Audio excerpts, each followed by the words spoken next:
एक औरत को आधी रात में बाथरूम जाते हुए एक बहुत ही अजीब बात पता चली। सुबह के 3 बजे आसमान दिन की तरह एकदम रोशन था। उसे अपनी आंखों पर यकीन नहीं हुआ तो उसने फौरन खिड़की के पर्दे हटाए और बाहर झांका। दूर आसमान में एक बहुत ही शानदार रोशनी चमक रही थी और फिर अचानक उससे भी तेज चौंधिया देने वाली रोशनी निकली। इस तेज रोशनी की वजह से मियाँ अपनी आंखें भी नहीं खोल पा रही थी। हालांकि ये सब थोड़ा अजीब था, पर मियाँ ने इस पर ज्यादा ध्यान नहीं दिया। वो आइसलैंड में थी और उसे अच्छी तरह पता था कि यहाँ अक्सर ऐसी हैरान कर देने वाली लाइट्स दिखती रहती है। उसने इसे मामूली बात समझी और वापस जाकर सो गई। सुबह तक सब ठीक था, जब तक उसका बॉयफ्रेंड दरवाजा खटखटाने नहीं आया। दोनों ने नाश्ता करने का प्लान बनाया, लेकिन जब वो होटल के रेस्टोरेंट पहुंचे तो उन्होंने देखा कि वहाँ कोई भी स्टाफ अपनी जगह पर नहीं था। उन्हें लगा शायद सब अभी तक सो रहे हैं, इसलिए दोनों ने कोट पहने और खाने के लिए बाहर निकल गए। पर उन्हें नहीं पता था कि बाहर सब कुछ और भी ज्यादा अजीब था। पूरा शहर डरावने तरीके से शांत था। गलियों और सड़कों पर एक भी इंसान नजर नहीं आ रहा था। दोनों हैरान परेशान थे। दिन चढ़ चुका था, तो क्या ऐसा हो सकता था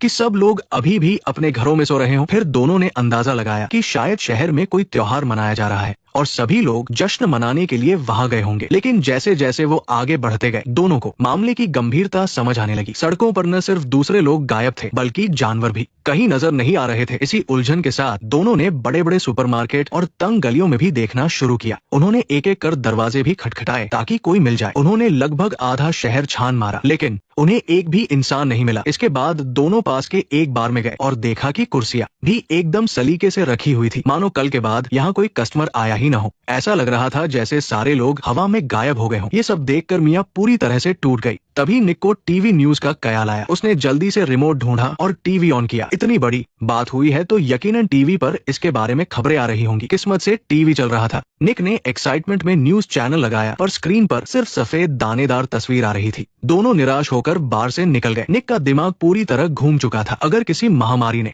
सबको मार डाला तो कम से कम लाशें तो दिखनी चाहिए थी, और अगर एलियंस सबको उठाकर ले गए तो उनका स्पेसशिप कहाँ था? कुछ समझ न आने पर दोनों वापस होटल लौट आए। निक ने फौरन अपना लैपटॉप खोला ताकि उसे कोई जवाब मिल सके, पर इंटरनेट पर भी सारी खबरें कल की ही थी। मियाँ ने अमेरिका में रहने वाली अपनी माँ को फोन लगाया, लेकिन दूसरी तरफ से किसी ने फोन नहीं उठाया। दोस्तों और रिश्तेदारों को भेजे गए मैसेज का भी कोई जवाब नहीं आ रहा था, जैसे वो पत्थर की तरह समंदर में डूब गए हों। तभी निक को एक और आइडिया आया। वो अपनी गर्लफ्रेंड को खींचकर बाहर ले गया। उसका प्लान था कि शहर की सबसे ऊंची जगह पर जाकर पूरे हालात को देखा जाए। लेकिन ज्यादा दूर जाने से पहले ही निक ने एक कार को सड़क के बीचों बीच खड़ा देखा। कार का शीशा खुला हुआ था और इंजन भी चल रहा था, लेकिन ड्राइवर का कोई अतापता नहीं था। तो दोनों उसी कार को लेकर हाईवे पर निकल पड़े। तेजी से गाड़ी चलाते हुए जब वो पहाड़ी की चोटी पर पहुंचे तो देखा कि अमीरों का ये इलाका भी पूरी तरह से खाली था। आखिर सब लोग गए कहाँ? वो दोनों इस सवाल का जवाब जानने के लिए बेताब थे। बुरी तरह थककर दोनों होटल वापस आ गए। मियाँ को लग रहा था कि वो कोई बहुत लंबा बुरा सपना देख रहे हैं। शायद एक नींद सोने के बाद सुबह सब ठीक हो जाएगा। लेकिन अगले दिन जब दोनों जागे तो उन्हें कोई अच्छी खबर नहीं मिली। दुनिया कल की तरह ही एकदम शांत और वीरान थी। मेंटेनेंस न होने की वजह से कंप्यूटर का इंटरनेट भी बंद हो चुका था। मियाँ के दिमाग में बस घर जाने का ख्याल आ रहा था, लेकिन निक भी उतना ही परेशान था और उसे कुछ समझ नहीं आ रहा था। फिलहाल पेट भरना ही एकमात्र रास्ता था। इसके बाद दोनों एक सुपरमार्केट में गए। वहाँ शेल्फ पर तरह तरह के सामान भरे पड़े थे, तो उन्होंने जी भरकर शॉपिंग की और कई सारी शॉपिंग कार्ट्स सामान से भर ली। कार की डिग्गी में जगह कम पड़ गई तो निक खासतौर पर एक शोरूम से एकदम नई एसयूवी ले आया। लेकिन इतने सारे सामान के लिए होटल का फ्रिज भी छोटा पड़ जाता। निक को लगा कि अब उन्हें अपग्रेड करने का समय आ गया है। इसके बाद वो अपनी गर्लफ्रेंड को अमीरों वाले इलाके में ले गया। अब उन पर कोई रोक टोक नहीं थी और वो आसानी से उस आलीशान घर में रहने लगे जिसका वो हमेशा सपना देखते थे। धीरे धीरे मियाँ ने भी हालात से समझौता कर लिया। जब मुसीबत से बच नहीं सकते तो उसका मजा लेना ही बेहतर है। इसके बाद दोनों एक कपड़ों की दुकान पर गए और ढेर सारे खूबसूरत कपड़े चुने, और फिर रोजमर्रा के सामान की दुकान से भी कई